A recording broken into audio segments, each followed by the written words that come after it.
ప్రత్యక్ష పన్నుల విషయానికి వస్తున్నాను. రాష్ట్రంలో నేను ఈ పన్నుల సంస్కరణలను చేయటం జరిగింది. వికసిత భారతం దృష్టిలో పెట్టుకొని చేయటంది. క్రిమినల్ లాకి సంబంధించి మా ప్రభుత్వం గతంలో భారత న్యాయ సంహిత మీద హామీ ఇవ్వడం జరిగింది. భారత దండ సంహితను తీసివేసి దీన్ని చేయటం జరిగింది.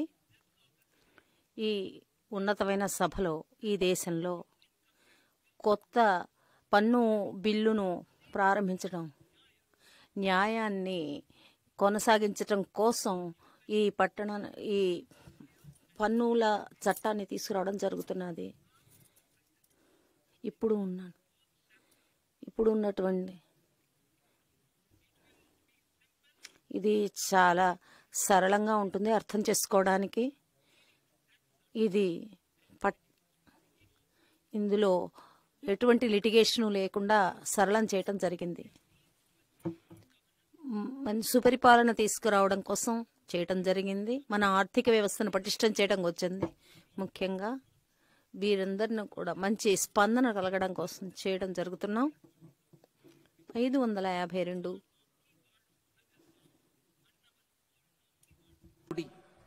మీనింగ్ అనగా ఎవరన్నా ప్రాణులందరూ కూడా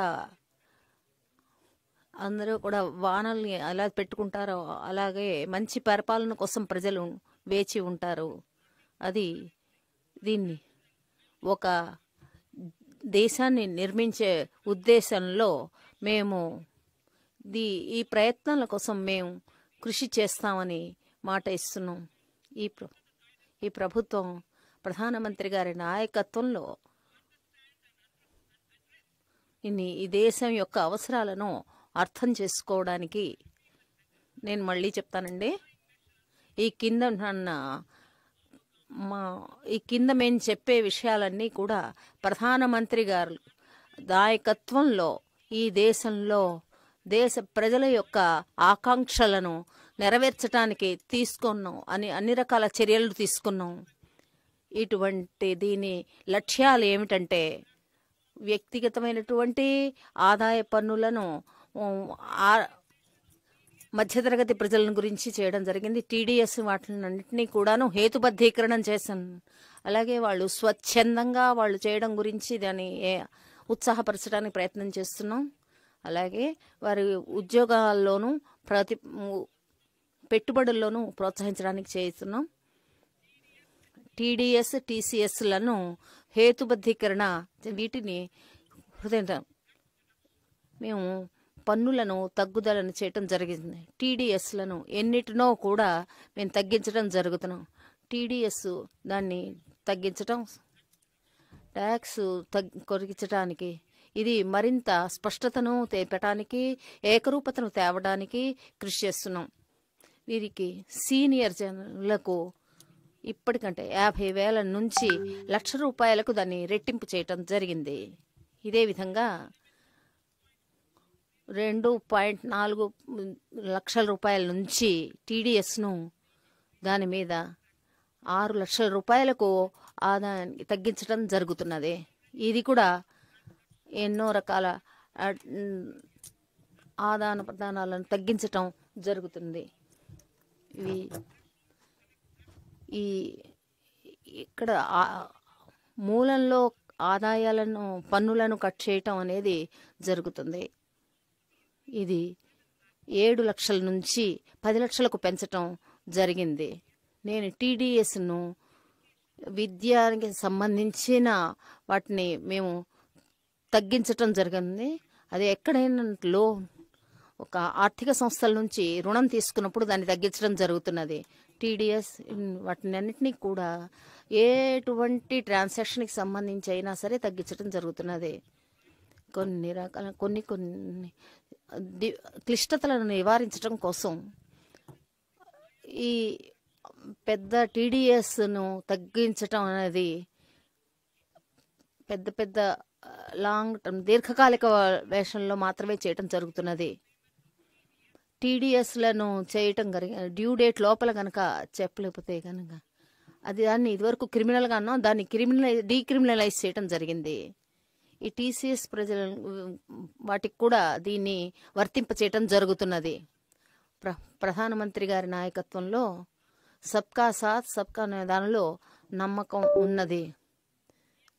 దీనికి అనుగుణంగా మేము అప్డేటెడ్ రిటర్న్ సౌకర్యాన్ని వారు స్వచ్ఛందంగా సమర్పించేందుకు ట్యాక్స్ వాళ్ళకి ఏదైనా కనుక సరైనటువంటి ఆదాయాన్ని వాళ్ళు నివేదించలేకపోతే దాన్ని సరిచేసుకునే అవకాశాన్ని చేస్తుంది. 90 లక్షల మంది పన్ను చెల్లింపుదారులు వారు ఈ సౌకర్యాన్ని ఉపయోగించుకున్నారు. ఇప్పుడు నేను దీన్ని దృష్టిలో పెట్టుకొని ఈ అప్డేట్ చేయడం ఏ అసెస్మెంట్ ఇయర్కి సంబంధించిన ఇప్పటికంటే 2 సంవత్సరాలలోగా వారు దాన్ని సరిదిద్దుకుని సమర్పించవచ్చని దాన్ని పొడిగించటం జరిగింది. ఇది కంప్లయన్స్ బర్డెన్ అనే దాన్ని చిన్న చిన్న చారిటబుల్ ట్రస్టులకు వారి రిజిస్ట్రేషన్ను 5 సంవత్సరాల నుంచి 10 సంవత్సరాల వరకు వాటిని రిజిస్టర్ చేసుకునే సమయాన్ని పెంచడం జరుగుతుంది. దీనివల్ల ఇది చిన్న చిన్న వాళ్ళకి అసంపూర్ణమైన వారు కనుక అప్లై చేసిన చిన్న చిన్న తప్పులకు ఇది వర్తించదు. ఈ ట్యాక్స్ పేయర్లు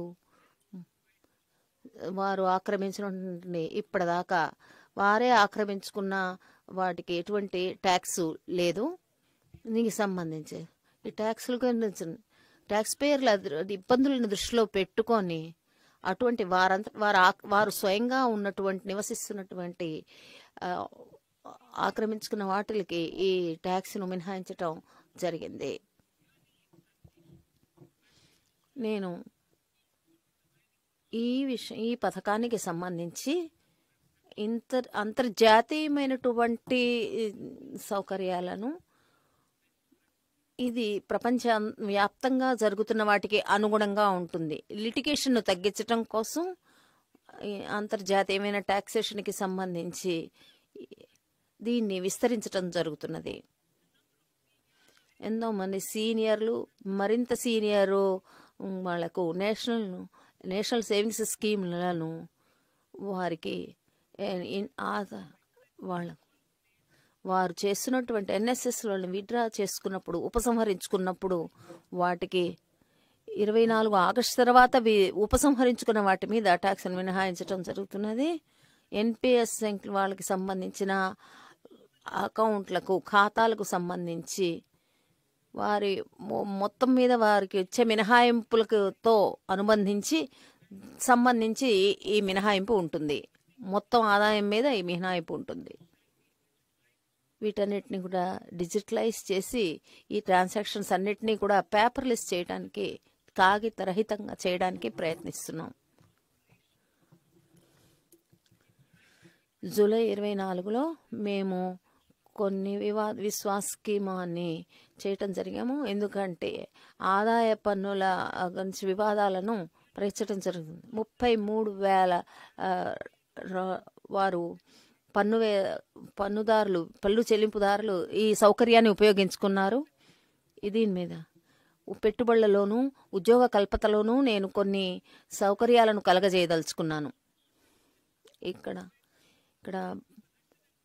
ఒకవేళ వేరే విదేశాల్లో ఉన్నవారు ఈ దేశంలో ఉన్నటువంటి వాళ్ళ ఎలక్ట్రానిక్ ఫెసిలిటీల కోసం వారికి అటువంటి ట్యాక్స్ నాన్ రెసిడెంట్స్ కనుక ఇక్కడ కనుక ఎలక్ట్రానిక్స్ మ్యానుఫ్యాక్చరింగ్ కమిటీలకు కనుక ఫ్యాక్టరీలకు కనుక వాళ్ళు చేసేటప్పుడు వారికి ట్యాక్స్ను